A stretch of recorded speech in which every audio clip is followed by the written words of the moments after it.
La Virgen del Perdón, de Luis González Obregón. Sucedido de la calle del Arzobispado, hoy de la Moneda. Primero. Las tradiciones son el alimento de la imaginación popular, y es a través de los tiempos como echan hondas raíces y se transmiten de generación en generación. Nada más hermoso que estos cuentos nacidos al calor del hogar, narrados con elocuente sencillez, por nuestros antecesores a nuestros padres y por nuestros padres a nosotros. En aquella lejana época, la tradición se tomaba por la misma realidad, y como hada maravillosa todo lo podía. Nadie se preocupaba por comprobar los hechos, por averiguar el secreto de las varitas de virtud. La mayoría se embriagaba con sus prodigios y pocos inquirían la causa de los llamados milagros. De aquí tantas asombrosas tradiciones, tantos cuentos populares, que es preciso purificar en el fuego de la verdad, para que ésta brille como en el crisol el oro puro.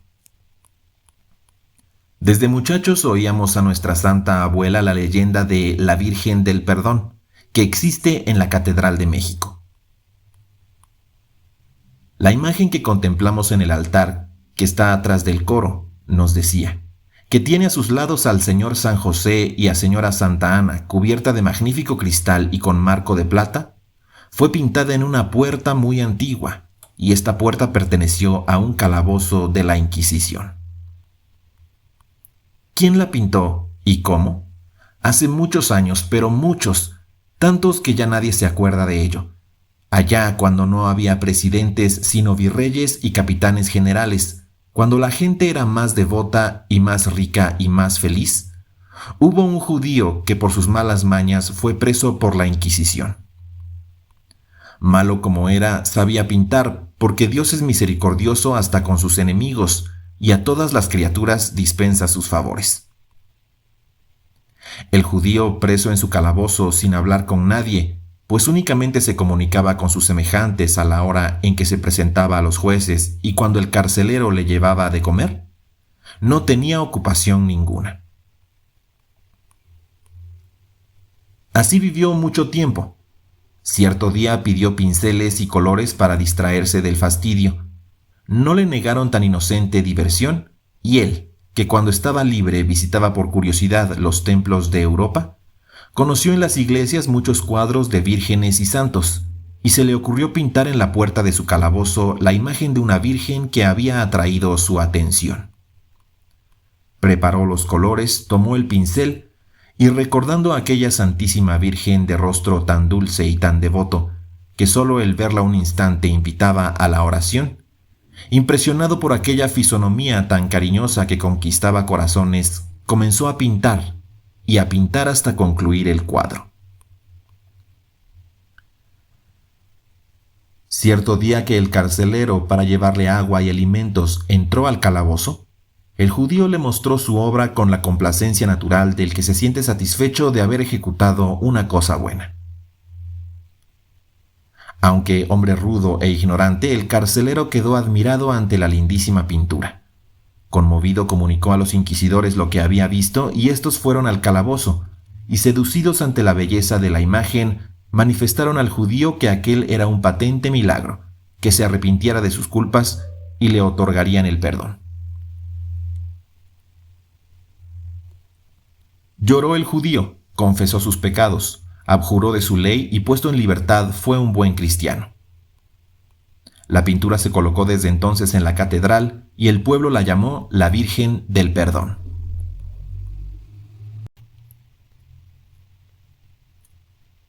Con otras palabras, con más o menos detalles, así nos contaba esta conseja a la abuelita.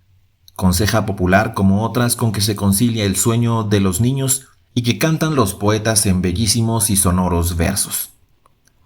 Mas la citada imagen que existe en nuestra catedral ni se llamó así por un milagro, sino por haberse colocado en el altar del perdón, que es costumbre consagrar a las ánimas del purgatorio en las catedrales, ni tampoco fue obra de judío.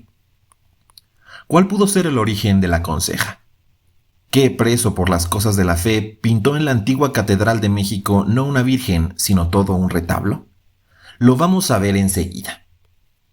Es triste despojar a la tradición de sus encantos, como es doloroso deshojar las frescas flores de un jardín, pero la historia es, si se quiere, inhumana, la crítica implacable, y la verdad se impone porque siempre es más hermosa, aún desnuda de poéticos adornos. Segundo, los curiosos datos que ahora aparecen en tipos de molde los hemos encontrado en un viejo manuscrito de caracteres casi ininteligibles del siglo XVI. Es una causa original que poseía nuestro erudito amigo don José María de Agreda y Sánchez, y que se formó en la época del señor don Alonso de Montúfar, segundo arzobispo de México, quien fungía como inquisidor en la Nueva España, aunque se ignora si tuvo tal título, pues solo se sabe que fue calificador del Santo Tribunal de Granada. Lo cierto es que celebró autos de fe, y que existen procesos de su tiempo tocantes a este asunto, como el que se siguió a Simón Pereins por blasfemo. Simón Pereins, en su declaración rendida a 14 de septiembre de 1568, confesó que era hijo de Fero Pereins y Constanza de Lira, de nacionalidad flamenca, natural de la ciudad de Amberes, donde sin duda pasó su niñez y su juventud. Que de allí se trasladó a Lisboa, después a Toledo, lugar en el que se hallaba a la sazón la corte. Y tal vez con esperanza de hacer fortuna con su arte, pues era pintor, vino a la Nueva España en compañía del virrey don Gastón de Peralta, marqués de Falces. Estando un día en Tepeaca conversando amigablemente con Francisco Morales, también pintor, y con la mujer de éste llamada Francisca Ortiz, se movió plática acerca de los amancebados, y Pereins, a lo que parece, afirmó que no cometían pecado los que así vivían. Contestóle Morales que no dijese tal cosa, que por lo menos en España había visto castigados a otros por el santo oficio, y que era conveniente se acusara a su director espiritual. Replicó Pereins: será pecado venial, y bueno seré yo en contárselo a mi confesor. Morales, que refirió lo anterior como testigo, dice que el bendito de Simón le aseguró también que solo pintaba retratos de personas, porque mejor gustaba de esto que de hacer imágenes de santos. Pero sea que la conciencia le remordiera, sea que las contestaciones de su colega Morales lo convencieran, lo cierto del caso fue que el cándido de Simón Pereins, estando en México, se denunció a sí mismo el 10 de septiembre de 1568 ante Fray Bartolomé Ledesma, gobernador de la Mitra. En la declaración que rindió el día 14, ya citada, fuele preguntado si entre sus ascendientes había tenido judíos o penitenciados por el santo oficio, y contestó que no sabía haberlos tenido. Preguntado si sabía el motivo de estar preso en las cárceles del arzobispado, contestó que por haberse denunciado él mismo y por haber dicho, según lo interpretaba Morales, que no pecan los amancebados, pero que como no entendía bien la lengua castellana y se expresaba en ella con dificultad, sin duda se habían entendido mal sus palabras, que respecto a que asegurase que mejor pintaba retratos que imágenes, declaró que, en efecto, así lo había escrito a su padre, pero sin malicia, pues si daba preferencia a aquellos sobre las últimas, era porque se los pagaban mejor. Confesión tan sincera como candorosa fue suficiente para que el provisor, don Esteban de Portillo, continuara la causa, en la que depusieron muchos testigos, entre ellos pintores, y como sus relatos se juzgaron desfavorables a Simón Pereins, el 1 de diciembre del mismo año fue sometido a la prueba del tormento. Se le notificó esto y dijo que se afirmaba en su dicho, mostrándole el potro y el agua, instrumentos de tortura. Continuó en su dicho. Desnudado y estando en camisa y zaragüeyes, repitió su dicho, y en su dicho se aferró, colocado ya en el potro. En fin, atormentado soportó 3 vueltas y tragóse 3 jarros de agua, sin haber querido retractarse de su dicho. Simón Pereins, como se le decía en la jerga inquisitorial, venció al tormento, pues nada agregó de nuevo a lo que había confesado en sus primeras declaraciones. 3 días después pronuncióse sentencia definitiva, y como documento curioso e inédito, original por su contenido y bárbaro por su ortografía, es digno de que lo estampemos a continuación. En el pleito criminal que ante mí pende y se ha hecho de oficio por lo tocante al santo oficio contra Simón Pereins, flamenco, preso en la cárcel de este arzobispado, sobre las palabras que el dicho Simón Pereins dijo sobre que le está hecho cargo, fallo, atento a los autos y méritos de este proceso a que me refiero, que por la culpa de él resulta contra el dicho Simón Pereins, usando con él de equidad y misericordia, que le debo condenar y lo condeno, a que dándole todo recaudo al dicho Simón Pereins, pinte a su costa el retablo de Nuestra Señora Madre de esta Santa Iglesia, muy devoto y a mi contento, y que en el ínterin que el dicho retablo pinta, no salga de esta ciudad, en sus pies ni en ajenos, so pena de que sea castigado con todo rigor, como hombre que no obedece los mandos del santo oficio.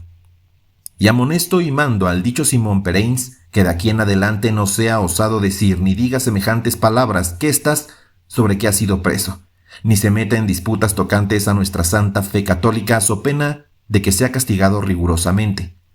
Y más le condeno en las costas de este proceso, y por esta mi sentencia definitiva, juzgando así lo pronuncio y mando en estos escritos y por ellos. El Dr. Esteban de Portillo.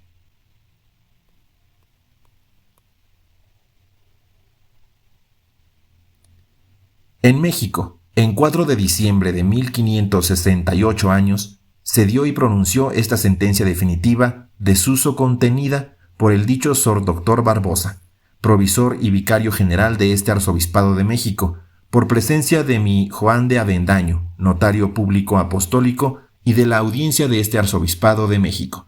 Testigos el bachiller Villagómez y Juan de Vergara. Juan de Avendaño.